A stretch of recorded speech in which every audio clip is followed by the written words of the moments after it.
আল্লাহ তাবারক ওয়া তাআলা নবী বলছেন, তুমি যদি কারো মিরাজকে কেটে আরেকজনকে তুমি লিখে দাও, তাহলে তোমার যে জান্নাতটা রয়েছে ওইটা কেটে তোমার যার মিরাজ কেটেছো তাকে দান করে দেবেন আল্লাহ।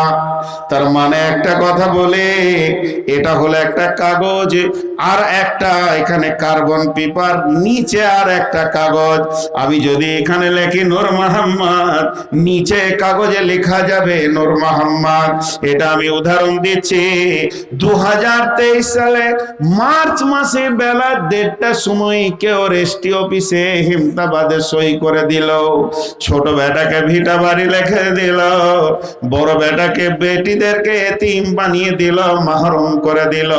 যেদিন কিয়ামতের দিন ওই লোক যাবে, আমার রব ওই ডেটটায় দেখিয়ে বলবে, এই তারিখে তুমি 1:30টার সময় হেমতাবাদে যখন সিগনেচার করো, তোমার জান্নাতের দলিলটা লিখে ওর নিচেই আমি রেখে দিয়েছিলাম, কার্বন পেপারে উঠে গেছে, তুমি তোমার জান্নাত বাকি বেটি বেটাদের দিয়ে দিয়েছো, এখন তোমার ঠিকানা হবে জাহান্নাম। অতএব মুসলমানের মাল স্বাধীন নয়। ওই লোকটা শুধু মাল লেখে অন্যায় করেছে তা নয়, আর একটা বড় অন্যায় করেছে। আল্লাহ কোরআনে বলেছেন, নূর মোহাম্মদ মরলে ওর মালটা কে কে কে কে পাবে। তার মানে আমি তার আগেই বলতে চাইছি, কোরআন রে আল্লাহ রে, তোর বুদ্ধি কম, তোর ব্রেন কম, ঠিক মতো তুই বিচার করতে পারিসনি। আমি আমার ব্রেন দিয়ে যেটা করছি এটাই ঠিক করছি। তার মানে সে পরোক্ষভাবে আল্লাহর কোরআনকে অপমান করেছে, মানে নাই। এই লোকটা পৃথিবীর বুকে মুসলমান থাকতে পারে না। আল্লাহর আইনের ওপরেও কলম চালাইছে কি চালাইছে না? আমার কটা বেটা হবে, কটা বেটি হবে, আমি আগে মরবো না বউটা আগে মরবে, না বেটা আগে মরবে, ফাইসালা কার? আর আমার কবিঘে সারা জীবনে জমি হবে, কে কতটা পাবে, ফাইসালা কার? তার ওপরে ও কলম চালাইছে। তার মানে ও বলতে চাইছে কোরআনও ভালো লয়, ভুল করেছে। ওই হুঁসটুস নাই আল্লাহর, যে আল্লাহ বেশ ভালো করে গোছিয়ে করতে পারেনি, আমি যে গোছিয়ে করে দিলাম ছোট বেটাকে আর বেটাদেরকে বেটি বাদ দিয়ে, এটাই ঠিক। তার মানে ও আল্লাহর ভুল ধরে ফেলেছে আর কি। তসলিমার সঙ্গেই থাকবে ইনশাল্লাহ, তসলিমার সঙ্গেই থাকবে। কারণ ও যে কাজ করেছে তসলিমা ওই কথাই বলতে চেয়েছে। জি ভাই, ওই মাল আছে নাকি এখানে? কি করবেন আপনি দেখেন। আর যারা এই কাজ করে, যে বেটাকে লিখে দেয় ওই ফের ওকে লাথায় শেষ বয়সে, এটা আল্লাহর মাল।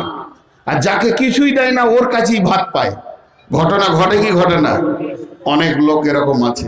আপনারা কি করবেন না করবেন বড় আলেমদের সঙ্গে জিজ্ঞেস করে নেবেন যে ওইটা কি করা যায়, কিন্তু উপায় নেই, উপায় নেই। তাহলে মুসলমানের মাল স্বাধীন নয়, মুসলমানের জান স্বাধীন নয়। আমি এতক্ষণ যে কথাগুলো বলতে চাইলাম, এবার মালটা দেবেন কোথায়?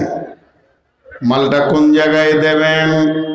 আল্লাহ তাবারক ওয়া তাআলা কালাম পাকের মধ্যে বলছেন, يقاتلون في سبيل الله فيقتلون ويقتلون وعدا عليه حقا في التوراة والإنجيل والقرآن وما أوفى بعهده من الله فاستبشروا ببيعكم الذي بايعتم به। আল্লাহ তাবারক ওয়া তাআলা বলছে, তোর মালটা যখন তোর নয়, তোর জানটা যখন তোর নয়, তাহলে শুনে নে, এগুলো তো আমি জান্নাতের বিনিময়ে কিনে নিয়েছি। আমার যখন তোদের প্রয়োজন হবে, আমি যদি বলি তুই নিজের জানটা কতল করে দে, ইসলামের লাভ হবে, তাহলে তোকে কতল করে দিতে হবে। আমি যদি বলি কার জান তুই নিয়ে নে, আমার দ্বীনের বিরুদ্ধে কথা বলেছে, রসুলকে অপমান করেছে, ওর গর্দনটা নিয়ে নে। হে মুসলমান, তোকে তখন গর্দন নিতে হবে, একদিকে জান দিতে হবে, একদিকে জান নিতে হবে। আল্লাহ তাবারক ওয়া তাআলা বলছেন, এই ব্যবসার আমি ওয়াদাটা করেছি, তাওরাতে করেছি, ইনজিলে করেছি, কোরআনে করলাম। কে মুসলমান আছো কাচনের জালসার ময়দানে একবার হাতটা তুলে বলো, আমি আল্লাহর ওয়াদার আবদ্ধতে নিজেকে, নিজের জানমাল আল্লাহকে দিয়ে দিলাম। কত তোমার ক্ষমতা আছে? এক্ষুনি তোমাকে আল্লাহর জন্য সর্বস্ব দরকার হলে সর্বস্ব দিতে হবে, আর যদি সামান্য দরকার হয় সামান্য দিতে হবে। যদি আল্লাহ বলে টাকা লিব না, তোর জানটা লিব, তো জানটা দিয়ে দিতে হবে। টাকা পয়সা যেখানকার সেখানে পড়ে থাকবে। ইকাতিলুনা ফি সাবিলিল্লাহি ফায়াকতুলুনা ওয়া ইবতালুনা ওয়া'দান আলাইহি হাক্কান ফিত তাওরাতি ওয়াল ইনজিলি ওয়াল কুরআন ওয়া মা আওফা বিআহদিহি মিনাল্লাহ। কে আছে আল্লাহর সঙ্গে আবদ্ধতাকে পুরো করবে? ফাস্তাবশিরু ফাস্তাবশিরু ফাস্তাবশিরু ফাস্তাবশিরু। এটা হলো সুসংবাদ, সুসংবাদ। বিবাইকুমুল্লাযী বায়াতুম বি। আল্লাহর সাথে ব্যবসা করে কেউ ফেল পড়েনি, আর পৃথিবীর কেউ ফেল পড়বে না।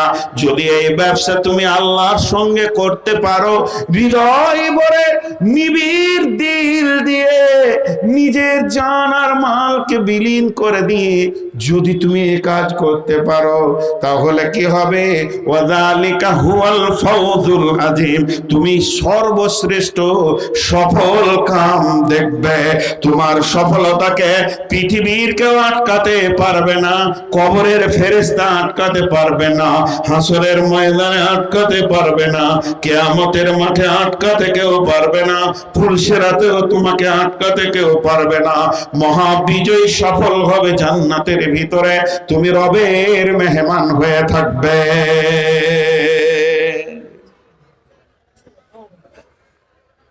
এখানে কতজন ড্রাইভার আছেন? সবাই ড্রাইভারের যুগে। জি ভাই, ওইদিকে জালসা আছে নাকি? আর একটা মাইকে শব্দ আছে, একই গায়ে দুটো জালসা, কেমন ভেজাল দেখেন। ও তাই হয়, আমিও মাথা মোটা তো বুঝি কো। দেখেন সাহবারা জালা মাজমানের দিকে একবার ফিরে যায়। ড্রাইভার ড্রাইভার আহা, এরা দাঁড়িয়ে আছে, কো ভাই এইদিকে আসেন, এগুলো তো বসেন, জায়গা রয়েছে, ওই ধারটা ফাঁকা আছে। যে যে ছেলেটি দাঁড়িয়ে আছেন আপনারা খারাপ মনে করিয়ে নাই, সামনে দিয়ে হেঁটে চলে যান, এই ধারটা ফাঁকা আছে, আসেন ভাই আসেন। আপনারা মেহমান, মেহমানকে ইজ্জত করতে হবে, আসেন সামনে দিয়ে যান। ওরা ভাবছে হয়তো সামনে গেলে কিছু বলবে নাকি, অবশ্যই ওটা ঠিক, বেয়াদবি করলে হবে না, যান। আরে ভাই আসেন আসেন আসেন। আর ওই পেছনে যে গ্রুপটা আছে ওই দিকে চলে যান, দক্ষিণ দিকে চলে যান। আচ্ছা এখানে সব মেয়েগুলো পুরুষ হয়ে গেল নাকি? মেয়ে ছেলে ছিল যখন একটা গার্ড ছিল, সেটা কই? তুলে দিয়েছে। সেই দেলোয়ার সাইদে বলছে, দিলের পর্দা আসল পর্দা, কাপড় পর্দা খুলো রে। পীর সাহেবদের এই অবস্থা হয় আর কি। নিঃশ্বাস কালে হ্যাঁ, জি জি জি, মানে শোনেন, সকলে একবার বলেন আলহামদুলিল্লাহ, সুবহানাল্লাহ। সমস্ত মাল আল্লাহকে দিয়ে দেবো, বলেন ইনশাআল্লাহ, মাশাআল্লাহ। মুসলমানরা পারবে দিতে, আজও মুসলমানরা জান দিতে পারে। দেখেন পার্টিতে যতগুলো মরে মুসলমান, এই লক্ষণগুলো খারাপ নয়। পৃথিবীতে জান যদি কেউ দিতে পারে তো মুসলিমরাই পারে। মুসলিমরা মওতকে ভয় করে না, মুসলিমরা মওতকে ভয় করে না। বাকি পৃথিবীর যত জাতি আছে এরা মওতকে ভয় করে। কারণ আছে দুটো, কারণ দুটো, কারণ দুটো বলে দিই, খুব শুনে খুশি হবেন। আর মুসলমানদের মধ্যে যে কলহ বিবাদ বেশি, এর জন্য বলেন আলহামদুলিল্লাহ। হ্যাঁ জি আলহামদুলিল্লাহ। তো ছোট্ট করে একটু সেরে নি, এরা জান দিতে পারে আর বাকি জাতি পারে না। ছোট একটা উদাহরণ দিব। 25 তলা বিল্ডিং এর লম্বা ছাদ, ধরেন 500 মিটার ছাদ। এবারে দুইটা লোককে পুলিশে তাড়ছে গুলি করার জন্যে। একটা লোক জানে যে ওই ছাদের ওই পাশে ছাদ আছে, মানে দেওয়াল দিয়ে ঘেরা আছে, দুটো প্লাস্টিকের দরজা আছে, ওই দরজাতে লাত মারলে ওই দিকে আবার ছাদ আছে, দৌড়বো। আর একটা লোক জানে প্লাস্টিকের দরজায় মারলে লাত নিচে পড়বো 25 তলা থেকে। তো কে লাত মারবে আর কে দাঁড়িয়ে যাবে? দাঁড়িয়ে যাবে ওই যে জানে ওই দিকে খাল আছে, আর লাত মারবে ওই যে জানে যে ওই দিকেও আরো এর থেকে দামি ঘর আছে। তো মুসলমানদের ধারণা আসল সুখ মরার পরে, আসল সুখ মরার পরে ওই দিকে জগৎ আছে, এই জন্য এদের মরতে ভয় হয় না। আর বাকি যত জাতি আছে ওরা জানে যা চপ সিঙ্গারা খাবি খানি খা, মরার পরে কিছু নেই, ওই জন্য ওদের মরতে ভয় হয়। জি ভাই। আর মুসলমানদের ভিতরে কলহ বিবাদ, এটা আলহামদুলিল্লাহ। কেন? পৃথিবীতে যত জাতি আছে এদের সব থেকে বড় গুনহাতে শয়তান লাগিয়ে দিয়েছে, সেটা হলো শিরক। দেবদেবী পূজা করা, পাথর পূজা করা, মাজার পূজা করা। তাহলে ওদেরকে আর কি করাবে? যথেষ্ট হয়ে গেছে, ওদের জাহান্নাম যাওয়ার জন্য যথেষ্ট। কিন্তু এই মুসলিমটি আছে আল্লাহ ছাড়া কারো কাছে মাথা নামও করবে না, এদেরকে হাজার চেষ্টা করলো, এই জন্য শয়তান কলহ বিবাদ এদেরকে রেখে দিয়েছে। তো যাই হোক, কলহ বিবাদ না করাটাই ভালো। এখন আমি জানমালের কথা আপনাদের সামনে বলছি, তো মুসলমান এগুলো দিতে পারে। তো ড্রাইভার বলেছিলাম, ড্রাইভার কে কে ড্রাইভার আছেন আপনারা? 2 চাকা 4 চাকা চালাতে পারেন এমন লোক আছেন কি না? হ্যাঁ নাও বলছে না লোকগুলো। খুব ভেজাল জায়গায় পড়ে গেলাম নাকি রে বাবা, আমাকে নিয়ে খুব সমস্যা হচ্ছে। ড্রাইভার রোড দেখলে বুঝতে পারবে গাড়ি ক নম্বর গিয়ারটা চাইছে। কথা ঠিক বলেছি না ভুলে এবার বলো? ড্রাইভার তাকাবে কার দিকে? রোডের দিকে। আর ও গাড়ির গিয়ারকে কন্ট্রোল করবে যে এই জায়গাটা যে খাল আছে, তো গাড়িটাকে এখানে সেকেন্ড গিয়ার দিতে হবে, এই জায়গা উঁচু আছে এটা সেকেন্ড গিয়ার লাগবে, এটা গাড়িটা রোডটা ভালো আছে এটা টপ গিয়ারে চলবে। তার মানে রোডের পজিশন বলে দেবে যে তোকে কত নম্বর গিয়ার এখন লাগাতে হবে। এটা হলো সচেতন ড্রাইভার, এটা হলো সচেতন ড্রাইভার, এটা হলো সচেতন ড্রাইভার। আর একটা মুসলিম পৃথিবীর দিকে চোখটা হিলাবে আর ওর ব্রেন বলবে আল্লাহ এখন কি চাইছে, জান চাইছে না মাল চাইছে। একটা উদাহরণ, বিশ্বনবী গোটা শরীরে লোহার জামা পরেছেন, বর্মা পরেছেন, মাথার হেলমেটটাও নবীজির লোহার, হাতের কবজি পর্যন্ত সবগুলো লোহার জামা পরেছেন। সেটা ছিল উহুদের যুদ্ধের দিন। এবার নবীজি ওই যুদ্ধে নিজে যুদ্ধকে পরিচালনা করছেন, কখনো ডানে কখনো বামে, কয়েকজনকে গিরিপথে দিয়ে দিলেন, তারা উহুদের গিরিপথে রয়েছে। এইভাবে বিশ্বনবী যুদ্ধের পরিচালনা করতে করতে এক সময় নবীজি চিন্তা করলেন আমাকে পাথরটার উপরে উঠতে হবে। তিনি উঠতে গিয়ে দেখছেন অত্যন্ত নিজেকে ভারী লাগছে, কিন্তু সাহাবা রাদিয়াল্লাহু মাজমাইনদের চোখ দেখেন, তিনাদের চেনা, তিনাদের চেতনা দেখেন কেমন। তাদের ব্রেনে তালা চাবি দিয়ে খুলতে হতো না, ওয়াজ নসিহত করতে হতো না। এখন কি লাগবে তারা বুঝে নিত। প্রকৃত প্রেমিক স্বামী ওই যে বিবির দিকে তাকালে বুঝে নিবে এখন কাপড় লাগবে না, তেল লাগবে না, কসমেটিক্স লাগবে। আর প্রকৃত প্রেমিকা বিবি ওই যে স্বামীর চোখের দিকে তাকালে বুঝে নিবে এখন স্বামী কি পেতে চাইছে আমার কাছ থেকে।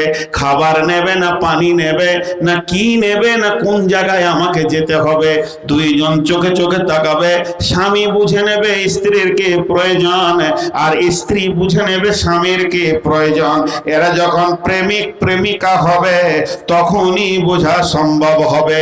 এখানে যতগুলি লোক আছে আর যতগুলি মেয়ে আছে, এরা যদি প্রকৃত আল্লাহকে ভালোবাসনেওয়ালা হয়, রসুলকে ভালোবাসনেওয়ালা হয়, দিনকে ভালোবাসনেওয়ালা হয়, তাহলে পরিস্থিতির দিকে তাকিয়ে এরাও বুঝে নেবে এখন আমার রব আমার কলিজাটা চাইছে, জানটা চাইছে না মালটা চাইছে, কোন জিনিসটা দিলে আমার রব খুশি হবে, সঙ্গে সঙ্গে বুঝে নিবি।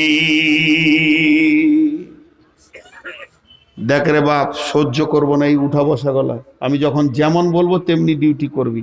ছেলেগুলোকে বসতে বলেন, আমি এগুলো একদম বরদাস্ত করি না। আমি কথা বলবো আর এখানে ট্রিক ট্রিক করছে। মৌলানা ধৈর্য ছিল খুব, এদের যা করছিল তো বুঝে নিতে হবে। তো বিশ্বনবী পাথরটাই উঠতে পারছেন না। দেখেন সাহাবীটার কথা শুনেন, সেই সাহাবীটার নাম হযরতে তালহা রাদিয়াল্লাহু তাআলা আনহু। আর একবার বলবো, ও মা আমার, বোন আমার, ওই সাহাবীটার নাম হযরতে তালহা রাদিয়াল্লাহু তাআলা আনহু। তালহা রসুলের দিকে বাজপাখির মতো তাকিয়ে আছেন। নবীজি চারিদিকে মহড়া দিচ্ছেন, একবার ডান দিকে একবার বাঁ দিকে যুদ্ধ পরিচালনা করছেন। এমন সময় তালহা যেন বাজপাখির মতো রসুলকে গাইড করছেন। এমন সময় বিশ্বনবী পাথরটাতে উঠতে গেছেন, কিন্তু ভারী হয়ে গেছেন। হযরতে তালহা ধরে এসে বলছেন, ইয়া রাসূলুল্লাহ। তালহা সেই পাথরটা নিচে শুয়ে গেলেন আর বললেন, ও দয়ার নবী গো, আপনি আমার বুকে পাথরে, আমার বুকে পা রেখে পাথরে উঠে যান, আমি একটা সিঁড়ি হয়ে গেলাম, আপনার জন্য পাথরটা উঠতে আসান হয়ে যাবে। হযরতে তালহা শুয়ে গেলেন। নবীজি বলেননি, তালহা তুই শো, তোর বুকে পাথরে, বুকে পা রেখে আমি পাথরে উঠব। বিশ্বনবী বলেননি, কিন্তু তালহার চেতনার দরজা খুলে গেছিল। তালহা ধরে এসে শুয়ে গেলেন। দয়ার নবী তালহার বুকে পা রেখে যখন ওই পাথরটাতে উঠলেন, আর আল্লাহর নবী জবান দিয়ে বললেন, তালহা রে, তুমি নিজের জন্য জান্নাতকে ওয়াজিব করে নিলে। বলেন বলেন ওদেরকে কে জলসা করেছিল? এটা গেল জান।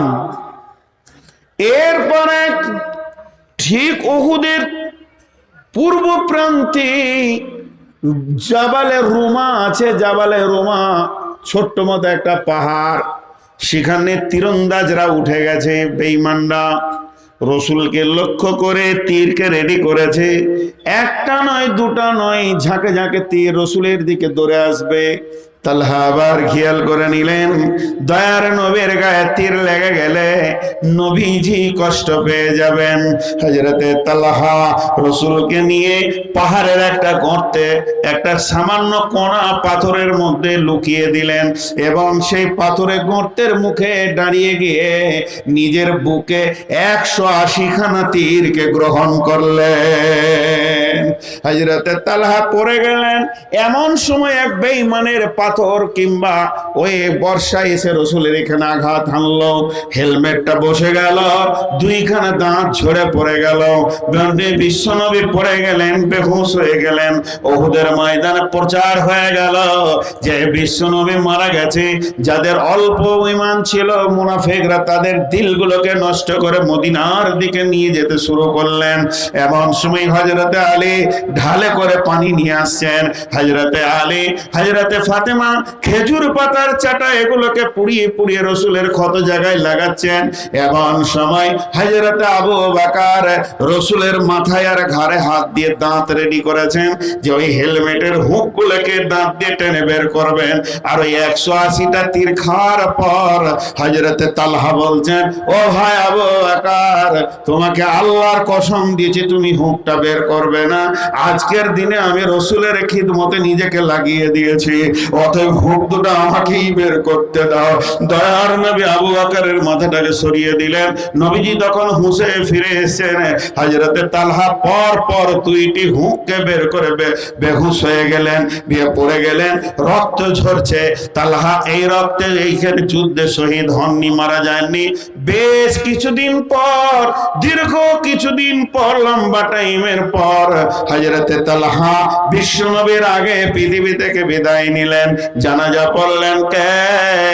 না, হযরতে নবী মুহাম্মদ রাসূলুল্লাহ সাল্লাল্লাহু আলাইহি সাল্লাম। কবরে লাশ নামালেন কে? নবী মুহাম্মদ রাসূলুল্লাহ সাল্লাল্লাহু আলাইহি সাল্লাম। কবর যখন কমপ্লিট হয়ে গেল, দয়ার নবী লম্বা করে দোয়া ধরেননি, লম্বা করে দোয়া করেননি, শুধু আল্লাহকে বললেন, হে আমার রব, আমার তালহা দিনের ব্যাপারে নিজের জানকে মালকে যা লাগিয়েছে তাতে আমি সন্তুষ্ট আছি। হে আমার রব, আমি তোমার হাবিব, আমি তোমার দোস্ত, আখিরি পয়গম্বর, একটা দরখাস্ত রাখছি। আমার তালহার ব্যাপারে এই দরখাস্তটা তুমি কবুল করে নাও।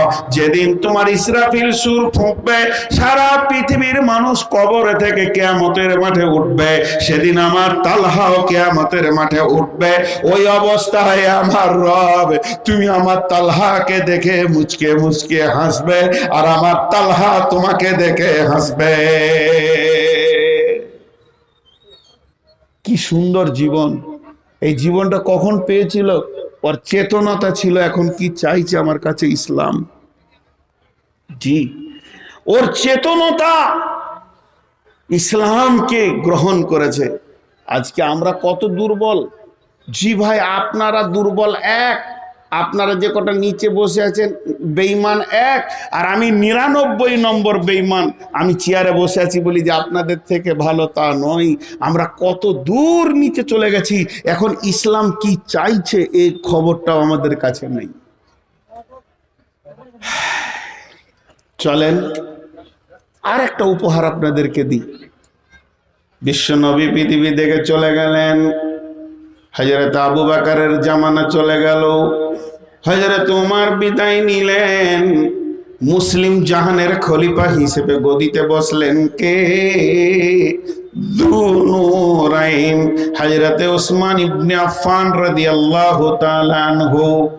তিনি মুসলিম জাহানের খলিফা, তিনি প্রাইম মিনিস্টার, তিনি প্রধানমন্ত্রী, তিনি উচ্চ পর্যায়ের মানুষ, কিন্তু নিজে গেছেন মদিনার হাটে গম বিক্রি করতে। নিজে গেছে প্রধানমন্ত্রী গম বিক্রি করবে, প্যাকেট খোলা আছে, পাইকের ব্যাপারীরা আসছে, বলছে কি দাম নেবেন হুজুর, কি দাম নেবেন? একটু বাজার ঘুরে এসো বাবা, এই তো এসেছি, একটু বেলাটা উঠুক, হবে হবে হবে, যাও এসো। এইভাবে ভাবে সমস্ত ব্যাপারী পাইকার দেখে ঘুরিয়ে দিলেন। এমন সময় মরুভূমির প্রান্তে, মরুভূমির বুক চিরে বহু দূর থেকে একটা দল, একটা কাফেলা চলে আসছে। ওই হাটের দিনে বেচা কিনা হয়, কিন্তু কিছু এমন গরিব আছে যারা ভিক্ষা করতে আসে। ওদের উদ্দেশ্য বেচা কিনা নয়, ওদের উদ্দেশ্য হচ্ছে হাটে কাজে লোকের কাছে কাছে ভিক্ষা করবে।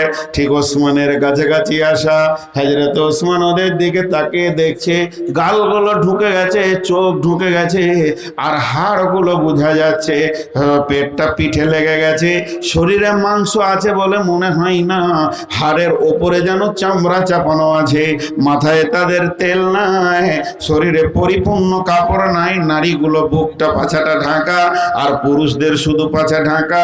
তাদের বডিতে কখন তেল পড়েছে নিজেও জানে না, পেটে তো খাবার পড়েনি, তো বডিতে তেল কখন পড়বে? তাদের ভিতরে বৃদ্ধ বৃদ্ধা, জওয়ান নওজোয়ান, শিশু রয়েছে, নানা রকম রয়েছে।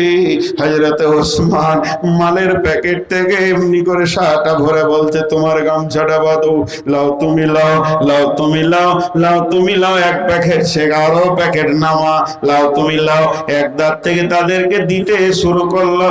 আর তারা ওইগুলোকে সুন্দর করে নিজের জায়গাতে নিয়ে, আবার মাথায় তারা গমগুলোকে নিয়ে মরুভূমির বুক ছেড়ে নিজের দেশে ফিরে যেতে লাগলো। এই অবস্থায় ওই হাটের যত ব্যাপারে পাইকার এসে বলছে, ও নবীর জামাতা ওসমান, তুমি তো বললে কিছুক্ষণ উঠো, দাম বাড়ো, কিন্তু আজকে দেখছি তুমি এমন লোককে দান করেছো যাদের পেটের খাবার নাই, তারা কোন পয়সা দিয়ে কিনেছে? হযরত ওসমান বলছেন, হতভাগা রে, আজকের ব্যবসাটা আমি আল্লাহর সঙ্গে করেছি। এদেরকে যখনই দেখেছি তখন আমার চেতনতার দরজার হুড়কা খুলে গেছে। আমার মন বলছে, ওসমান, আজকে তোর গমগুলো তোর আল্লাহ চেয়েছে জান্নাতের বিনিময়ে, আমি আল্লাহকে দিয়ে দিয়েছে, এর বিনিময়ে আমার রব আমাকে জান্নাত দেবে, যে জান্নাতের একটা ইট পর্যন্ত তোমাদের কেনার ক্ষমতা নাই। জি মা বোন, এদেরকে কেউ জালসা করেনি, জালসাতে এই কদিন থেকে শুরু হলো, এরা দিনকে বানিয়ে গেছে, এদেরকে কেউ জালসা করেনি। আর একটা ঘটনা আবার 1 মিনিটে ছোট করে বলে দিব। আব্দুল্লাহ জুলবাদা জাইন, ওকে 2 কম্বলওয়ালা আব্দুল্লাহ বলা হতো, ওর আসল নাম ছিল আব্দুল উজ্জা। আপনার আমার ছেলে পিলে হলে আমরা আব্দুল্লাহ নাম রাখি, তার মানে আব্দ মানে গোলাম, আল্লাহ মানে আল্লাহ, আব্দুল্লাহ আল্লাহর গোলাম। আমরা নিজেরা নিজেকে গর্বিত হয়, আনন্দিত হয়, আমার বেটাটা আল্লাহর গোলাম, এটা খুশির বিষয়। তো ওর মা বাপ নাম রেখেছিল আব্দুল উজ্জা। উজ্জা একটা ঠাকুরের নাম, ওর মা বাপ খুশি যে আমার বেটা ঠাকুরের গোলাম। কিন্তু ওই আব্দুল্লাহ যখন ঈমান আনলো, কালেমা পড়ে নিল, তখন ওর চাচা বলছে, চাচার দাপট বেশি ছিল, কেউ কেউ বলে চাচা বাঁঝা ছিল। তো 2 বাপের একটা বেটা মালে মালামাল লেগে গেছে ঘরে, এই অবস্থায় চাচা বলছে বেরিয়ে যাও। বলে কেন? বলে তুই মোহাম্মদকে মোহাম্মদ সাল্লাল্লাহু আলাইহি সাল্লামের নামে কালেমা পড়েছিস, অপরাধ এটাই। যখন বেরিয়ে যাচ্ছে তো গোটা শরীরের সব টাকা পয়সা সোনা দানা আংটি যা ছিল ওর কাছ থেকে তো কেড়ে নিল। বলছে কাপড় গোলাও খুলে দে, নাঙ্গা করে তেড়ে দিল। মাকে বলছে আসছি, মা চোখে হাত দিয়ে একটা কম্বল ছুঁড়ে দিলে তো বেটা অর্ধেক কোমর অর্ধেক গাইলে রসুলের দরবারে চলে গেল। লম্বা ঘটনা, অত আমি বলছি না। বিশ্বনবী ওকে আসহাবে সুফফাদের সঙ্গে রাখলেন, মসজিদে নববীতে আসহাবে সুফফার জায়গা আছে। মাঝে একটা কথা বলে নি ভাই, 1 মিনিট আপনাদেরকে বিরক্ত করছি, ক্ষমা চেয়ে বিরক্ত করছি। কেউ যদি হজ বা উমরা করতে চান, যদি নিয়ত থাকে উমরা করব, আমার সঙ্গে চলেন ইনশাআল্লাহ। আমি উমরা এবং হজের ট্রাভেলস নিজে করেছি, ইমাম ইন্টারন্যাশনাল এন্টারপ্রাইজ। ইনশাআল্লাহ আসেন, আমি নিজে থাকবো। আমার একটা কাফেলা রোজার পরে পরেই যাবে, 30 তারিখে। কাফেলাতে আমি নিজে থাকবো, আমার জামাইও থাকবে। আপনারা আসেন, আপনাদেরকে উমরার জন্য দায়িত্ব দিচ্ছি। অন্য কোনো ট্রাভেলসে যাবেন না তা বলবো না, আমি বলবো যেখানে আলিম থাকবে সেখানে যান। মক্কা মদিনায় গোটায় কোরআনটা মাখানো, যে ইতিহাসগুলো আমি বলছি এই ইতিহাসগুলো ওইখানে গিয়ে আমি দেখাবো। ওহুদের প্রেক্ষাপটটা দেখাবো, বদরের প্রেক্ষাপটটা দেখাবো, কোন দিকে কি ছিল বুঝানোর সবারই দ্বারা সম্ভব হয় না। অতএব আমি দাওয়াত দিলাম, উমরায় কেউ বা হজে যেতে চাইলে আমার এই ট্রাভেলসে যাবেন। তো এখন আমি যে কথাটা বলছি, হযরতে আব্দুল্লাহ রসুলের কাছে যখন এলেন তো আসহাবে সুফফা তো আর থাকার জায়গা করে দিলে। 1 দিন 2 দিন 5 দিন খেতে পায় না, তাদের ঘর সংসার নাই, ছেলে পেলে নাই, ওই সাহাবিদের কাছে থাকে। জোরে জোরে কোরআন পড়ছে ও, তো সাহাবিরা বললো আব্দুল্লাহ এত জোর কোরআন পড়ছে আমাদের ঘুম হয় না। নবীজি বললেন ওকে মানা করতে পারবো না, জান ভরে কোরআন পড়তে দাও। ওই ইসলামের জন্যে কত কত কোটি কোটি মালের বুকে লাত মেরে দিয়ে চলে এসছে। এখন ফকির হয়ে গেছে, একটা কম্বল গায়ে একটা। এবার মালের প্রতিযোগিতা শুরু হয়েছে। মালের প্রতিযোগিতা কি? বিশ্বনবী এলান করলেন, যার যা মাল আছে তোমরা মসজিদে নববীতে জমা করে দাও। দেখেন মানুষের মিজাজ দেখেন। আমি বলছি কোরআন হাদিস, আর ওরা জায়গা একটু বাড়ানোর চেষ্টা করছে, তো ওই দিকেই সব তাকাইছে, মনে হচ্ছে ওইটা হলেই ভালো হয়। তাহলে আগামী বছর কমিটিদেরকে বলবো এইখানে জায়গা নিয়ে কুদোকুদি করবে, তাও খানিক্ষণ আপনারা দেখে জানে শান্তি পাবেন। জায়গার নাটক করবেন গো কমিটির লোক, একজন বলবে এখানটা আমার, একজন বলবে একটু বাড়া একটু করা, এরা বসতে হবে চুপচাপ। ওইটাই দেখার এত কেন হয়েছে? এদিকে ধ্যান দেন, এত বড় সোনালী ইতিহাস বলছি। ওই আব্দুল্লাহ 2টা কম্বল নিয়ে বসে আছেন। বিশ্বনবীর তরফ থেকে এলান হলো, মুতার প্রান্তে সৈন্য নিয়ে যেতে হবে, সামান নাই, নিজের মাল তোমরা জমা করো। মসজিদে নববীতে মাল জমা হতে শুরু হলো। ডান দিকে বাঁ দিকে সামনে পেছনে সমস্ত মাল এসে যখন জমা হতে শুরু করলো, আব্দুল্লাহ খালি উঠছে আর বসছে। এইটা দিলে তো গা খালে, এইটা দিলে তো পাছা খালে, আমার কাছে একটা খেজুরও নাই যে আজকে মালের ইবাদতে দানের প্রতিযোগিতায় আমার আব্দুল্লাহর নামটা লিস্টে আসবে। আমি হাতটা একবার মালের কাছে দিব, এ তো ব্যবস্থা আমার কাছে নাই। অনেকক্ষণ চেষ্টা চরিত্র করে কিছুই খুঁজে যখন পেল না, আব্দুল্লাহ রসুলের সামনে এসে দাঁড়িয়ে গেছেন। নবীজি বলছেন আব্দুল্লাহ তুমি এ কথা বলার কারণ হচ্ছে আজকে তো চলছে মালের ইবাদত, তবে কেন তোমার তো কোনো মাল নাই। আব্দুল্লাহ চোখের পানি ছেড়ে অঝর নয়নে কাঁদছেন আর বলছেন, ও দয়ার নবী গো, আমি অনেকক্ষণ থেকে ভেবেছি কি দিব, এই লিস্টে যেন আমার নামটা থাকে। আমি কিছু খুঁজে পেয়েছিলাম না, খালি উঠছিলাম আর বসছিলাম। এখন একটা জিনিস খুঁজে পেয়েছে, আপনি যদি কবুল করেন আমি আব্দুল্লাহ নিজেকে ধন্য মনে করব। বলো তুমি কি দেবে? আব্দুল্লাহ বলছেন, ইয়া রাসূলুল্লাহ, আমি আমার জানটাকে মুতার প্রান্তে দিতে চাইছি, আপনি একবার কবুল করে নেন। নবীজি বললেন কবুল হয়ে গেছে, আব্দুল্লাহ রেডি হয়ে যাও জিহাদের জন্য। সমস্ত সাহাবীগুলো যখন বেরিয়ে যাচ্ছেন, আমার নবীজি দোয়া করলেন, আমার রব আব্দুল্লাহর রক্তকে বেঈমানদের জন্য হারাম করে দিলাম। হযরত আব্দুল্লাহ কেঁদে ফেললেন, ঘাড়ে হাত দিয়ে বললেন, আব্দুল্লাহ কেঁদে বলছেন, ও দয়ার নবী গো, আমি শহীদ হওয়ার জন্য এসেছি, আর আপনি আমার জন্য রক্ত হারাম করে দিলেন, আমি কেমন করে শহীদ হব? নবীজি বললেন, আব্দুল্লাহ রে, তুমি যদি বিছানাতেও মরো, আল্লাহ তোমাকে কিয়ামতের মাঠে শহীদের দরজায় তুলবে, তোমার ত্যাগ অনেক বেশি আছে। হযরত আব্দুল্লাহ খোলা আকাশের নিচে মহড়া দিতে দিতে এমন জ্বরে আক্রান্ত হলো, 5-7 দিনের মধ্যে উনি পৃথিবী থেকে চলে গেলেন। শহীদ ধরা যাবে, বিশ্বনবী তাকে শহীদের কথা বলেছেন।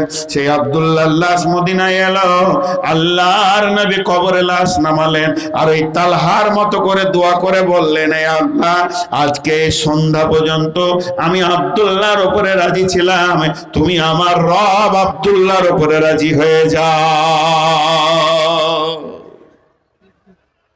জি ভাই, অনেক কথা আপনাদেরকে শোনালাম।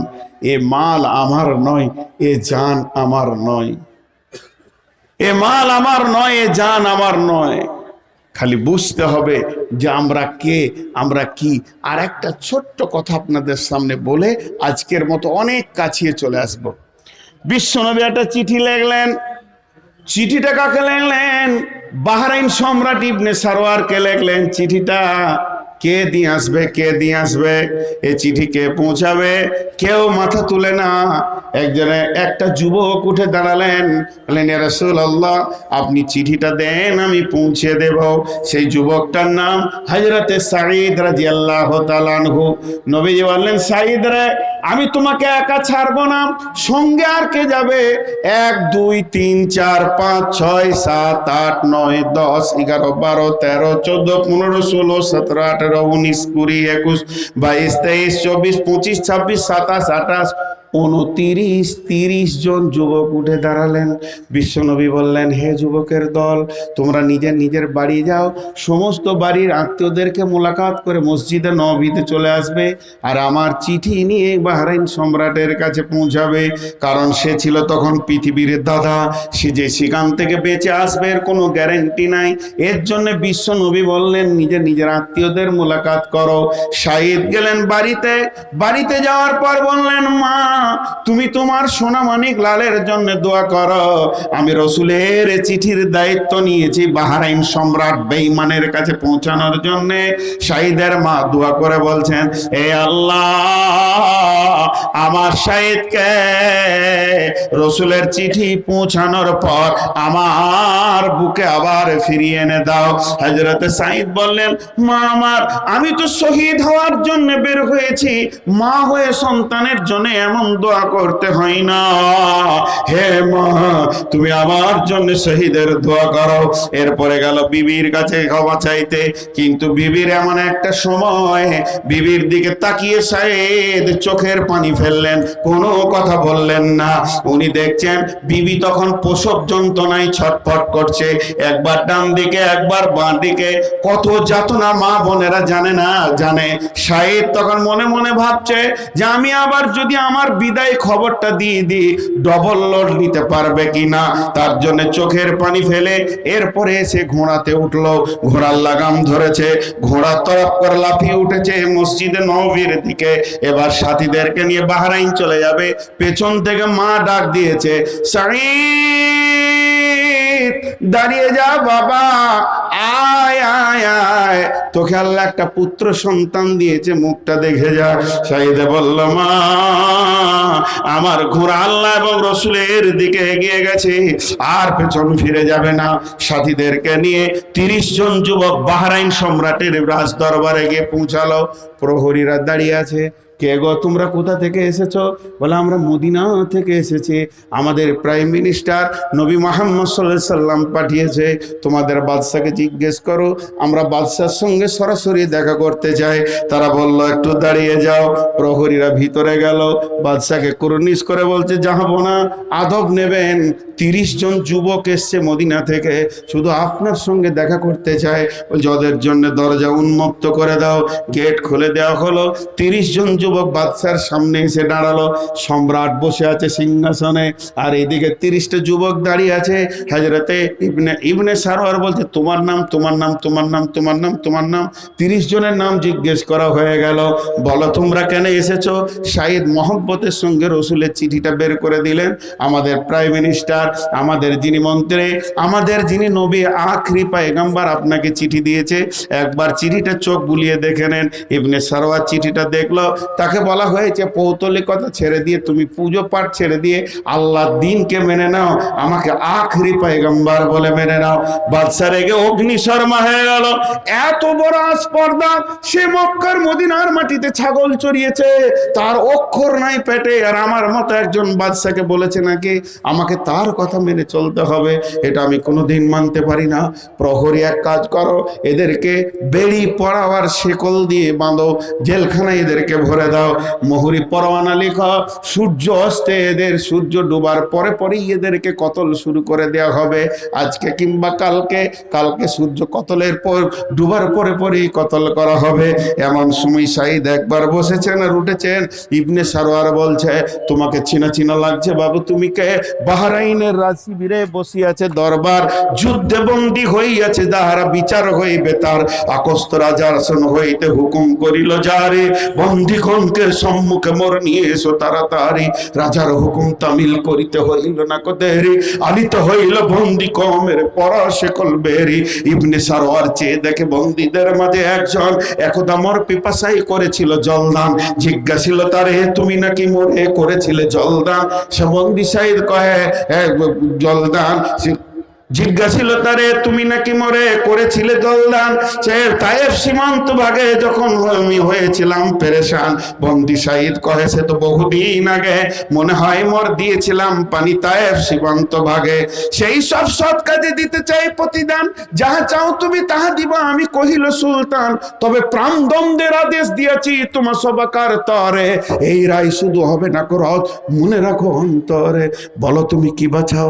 শাহিদ কহিল ধীরে, মরণের ভয়ে ভূত নহি মরা, দেখুন বক্ষ ছিঁড়ে। প্রার্থনা তো স্থগিত থাকুক, আমার দ্বন্দ্বদান, বাড়ি হতে ফিরে আসা তাক, এইটুকু মোর আরমান। যুদ্ধের তরে হইয়াছি বাহিরে, এমন সময় শুনে জন্ম নিয়েছে পুত্র মোর নয়নের মহামুনি। একটি নজর মুক্তি শুধু দেখিতে তার, মনের কোণেতে শেষ দেখা দিতে সাত জাগে বারবার। তোমার কথায় বিশ্বাস কিবা যদি নাহি আসো ফিরে, জানের জামিন কহে পারকি দিতে কহিলেন রাজা ধীরে। না আসিলে ফিরে কতল হইবে জামিনদার নিশ্চয়, কৌ শেষ করে দেখো যদি কেহ জানের জামিন হয়। তাই বসে ইসহাক নামে জনৈক মুসলমান, আগাইয়া এলো রাজ দরবারে, শুনে নাহি ফরমান। কহিল বিনয়ে জামিন হলুম আমি শাহিদের তরে, সে যদি নাহি আসে ফেরে জান দিব আমি জাল্লাদের করে। সূর্য অস্তে আগে না ফিরিলে কতল হইবে জামিনদার, জামিন নামাতে লিখিত হইল তার। আরবি অশ্বে আরোহণ করি শাহিদ ধরিল পথ, ঘরমুখী ঘোড়া বাঁধা হিম ছুটে যেন বায়ুরথ। দরবারি লোক যত বলা বলি করে, বোকা ইসহাকের মতো, এ জগতে নাই না হলে সে কি জানের জামিন হতো। পরের কথায় বিশ্বাস করে হেলাইয়ে দিবে সে জান, আহা বেচারার আহমকি দেখে কেঁদে ওঠে মোর প্রাণ। লাল রঙে রাঙা হইয়াছে মেঘ, সূর্য বসিছে পাটে, কুলাই ফিরিছে বেহুক বেহুকি, নৌকা লাগিছে ঘাটে। মরুর মাঠ আর জঙ্গল হতে ফিরিছে দুম্বা দল, ফিরিছে উঠ সুদূর বনে, শোনা যায় কলরল। মসজিদে চলেছে মুয়াজ্জিন, চলেছে মুসাল্লিগণ, মাগরিব হতে দেরি নাই আর বেশিক্ষণ। এখনো কিন্তু শাহিদ ফিরেনি, পথে তার দেখা নাই। নজর ফিরাইয়া দেখে লোকজন, আশা দেখি না তো ভাই, আশা দেখি না তো ভাই। জাল্লাদ এলো এলো হাতিয়ার, ইসহাকের নিয়ে তার খাড়া, মুখে নাই তার সংকোচের ভার, উন্নত শিরে দাঁড়া। জাল্লাদ বাদশার দিকে চেয়ে আছে, সব দেরি নাই। জাল্লাদ হাকে, ইসহাক ইসহাক হও তুমি প্রস্তুত, প্রাণদণ্ডের আসামি ফিরিবে, আশা তো অদ্ভুত। সূর্য ডুবিতে শিকি খাঙি বাকি, আন্ধার চাকিছে আলো, ঘৃণা অপমান মুসলিম দিগরের মুখমণ্ডলী হলো কালো। মরণের ভয়ে ভীত হয়ে খিলাপ করিবে বাত, মুসলিম হয়ে ইতিহাস মাঝে এত কানিহীন জাত। এইভাবে তারা ভাবছে বাকি বন্দিরা, শাহিদ ফিরে হয়, জান দিব তাও ভালো, কিন্তু কোরআনে হাদিসে একটা লাল কালির দাগ মারতে দিব না। ফিরা হয় মুসলিমরা কোনোদিন ওয়াদা খিলাফ করে না। বাদশার দিকে চেয়ে আছে সব, দেরি নাই দেরি না আর, বাদশাহ হুকুম দিবে ইসহাক কতল হয়ে যাবে। এমন সময় কাফেলা হতে উঠে জোরে চিৎকার, ওই ওই ওই ওই সাইদের ঘোড়া আসিছে তীর বেগে ছুটে, খুরের দাপটে পাথরে ফোলাই ফুলকি ফুটে। হাস্য হতে উতারিয়া সাইদ বুকে ইসহাকে জড়াইয়ে ধরে, দানিল দুই গালে চুম্বন দিল, কত আসিস বুক উজাড় করে।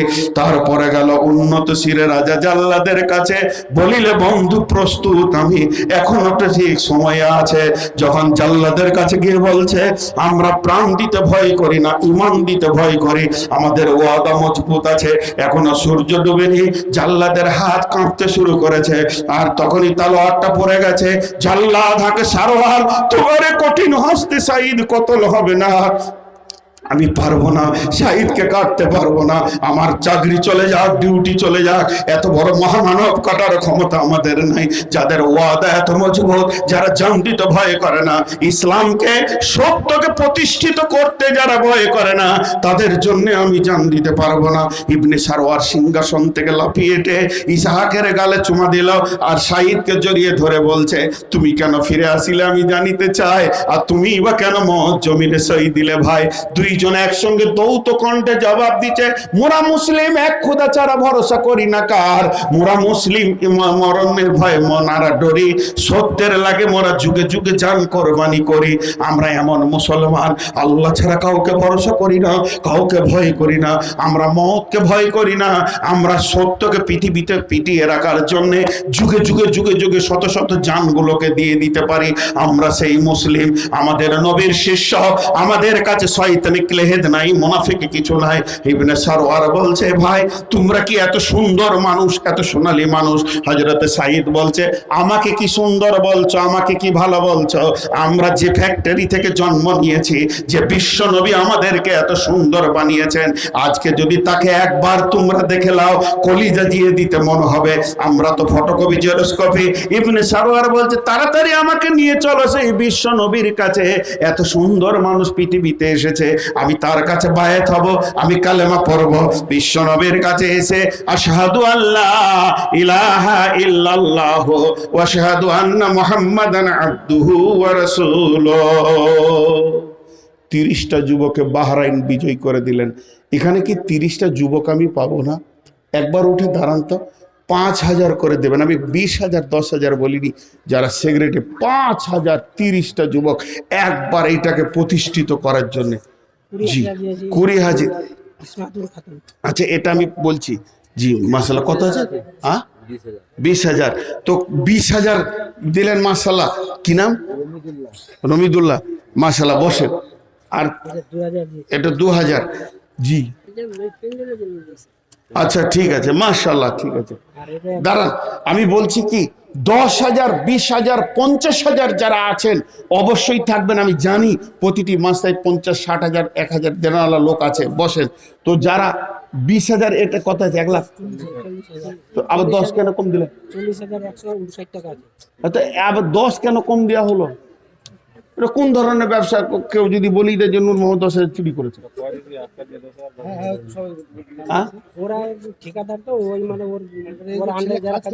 আচ্ছা বেশ, এটা পরে, এইটা পড়তে গেলে এই দিকটা মার খাবে, আপনারা বুঝেন কম।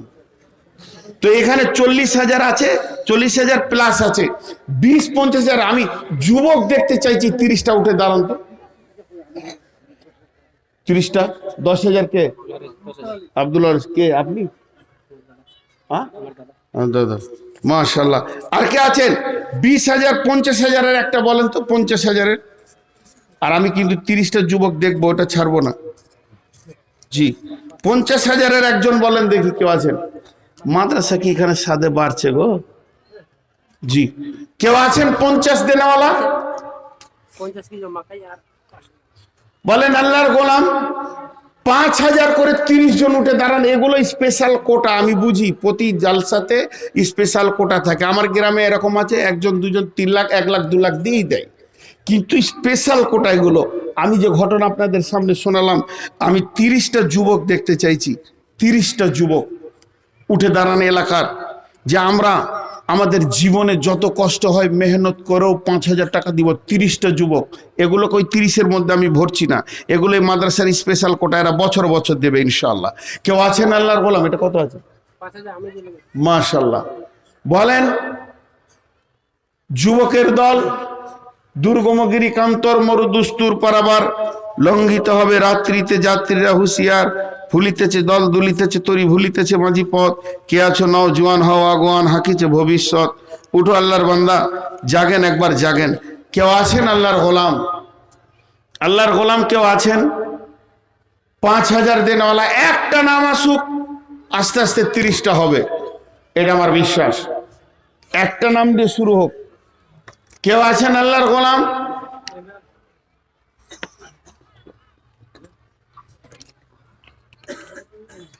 এতগুলোর ভিতরে এই যে 4-5 জন চট করে দিয়ে দিল, এরা হচ্ছে স্পেশাল কোটা, এটা প্রতি বছর দেবে।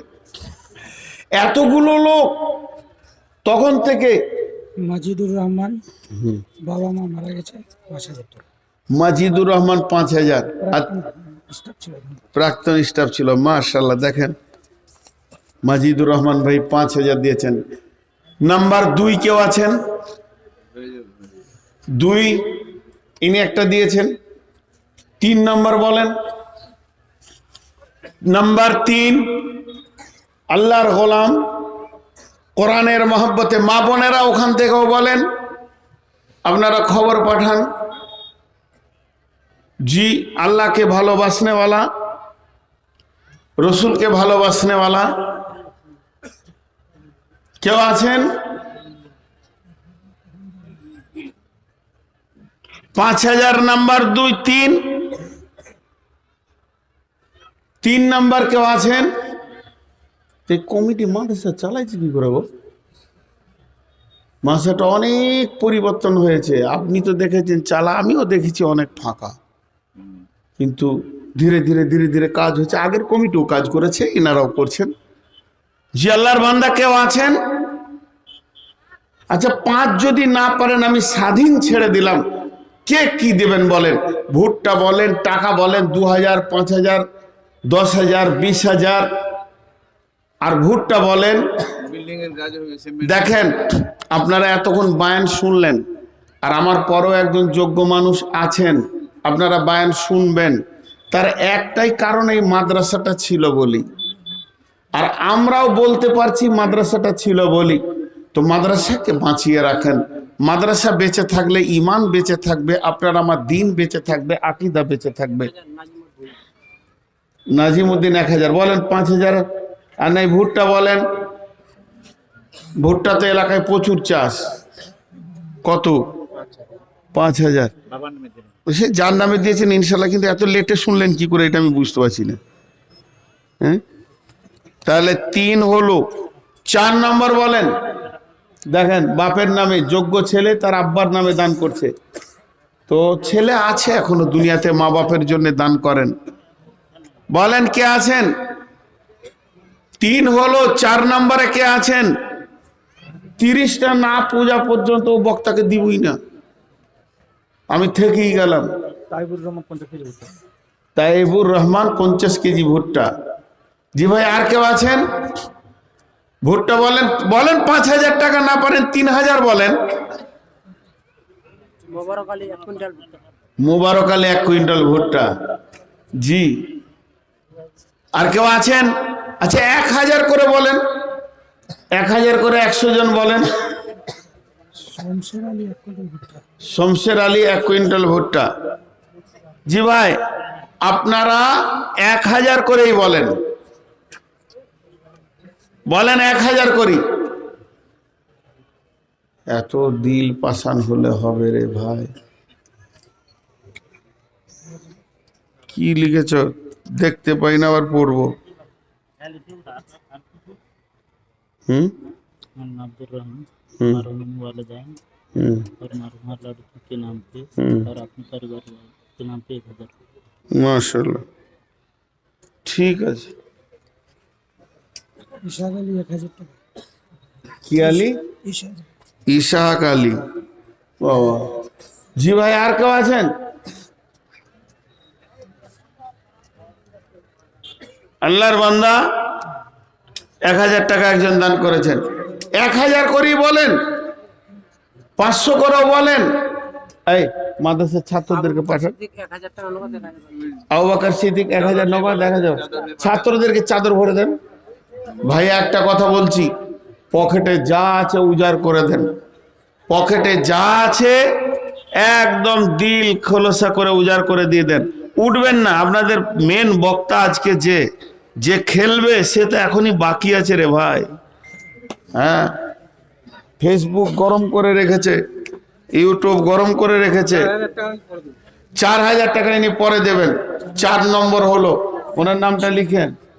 মাশাআল্লাহ, 1000 নগদ, 4000 বাকি দেন। আর কেউ আছেন? জাযাকাল্লাহ। উঠবেন না কেউ, উঠা কি দরকার আছে? এখনই বক্তা চলে আসবে, একদম এক্ষুনি চলে আসবে। রব্বুল আলামিন, তোমার বান্দাদের দানগুলো তুমি গ্রহণ করে নাও। যে যা নিয়তে দান করছে নিয়তকে তুমি পুরা করে দাও। চাদর ভরে দেন না। জাযাকাল্লাহ, হাইয়াকাল্লাহ, বারাকাল্লাহ, আলহামদুলিল্লাহ। উঠবেন না, একজনও উঠবেন না। যদি উঠেন তো আল্লাহ নারাজ হয়ে যাবে। কমিটি ছেলেরাও ঢুকেন, যাদের ব্যাচ আছে তারা ঢুকেন, টাকা নেন। আর মেয়েদের কাছে মাস্টার সাহেব চললেন, মেয়েদের কাছেও চাদর পাঠিয়ে দেন। আর আপনারা যদি উঠে যান তো আল্লাহকে সাক্ষী রেখে বলছি, আল্লাহ নারাজ হয়ে যাবেন। এটা ঠিক নয়। এটা কোরআনের মাদ্রাসা, একটা দ্বীনি ইদারা, সেইটাকে আপনাদেরকে ঠিক রাখতে হবে। জাযাকাল্লাহ। আরো 600 টাকা দান গ্রহণ করি, বলো তুমি মেহেরবান। 2000 টাকা আল্লাহর এক বান্দা করিয়াছে দান, এই দানকে কবুল করো, তুমি মেহেরবান। আরো কত? এটাও 2000 টাকা। এ দানকে মওলা তুমি করে দিও, ও নাফাকা এটা কবুল করে নিও মওলা।